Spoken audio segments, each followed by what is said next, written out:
శివుడు వాడిన త్రిశూలం ఇప్పటికీ భూమి మీదే ఉందని మీకు తెలుసా?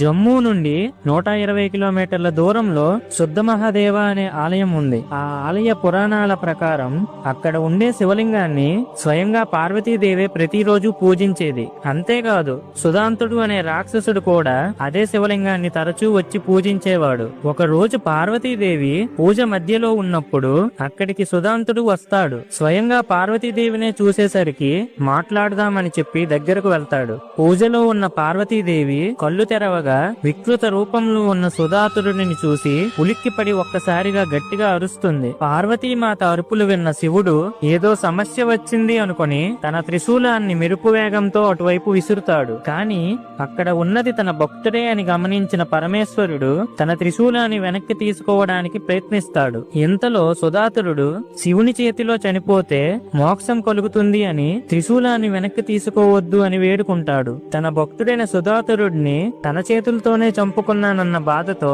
శివుడు ఆ త్రిశూలాన్ని 3 ముక్కలుగా విరిచి అక్కడే పడేస్తాడు. ఆ విరిగిన త్రిశూలం ముక్కలనే ఆ ఆలయంలో ప్రతిష్ఠించారు. ఫ్రెండ్స్, ఓం నమః శివాయ అని కామెంట్ చేయండి.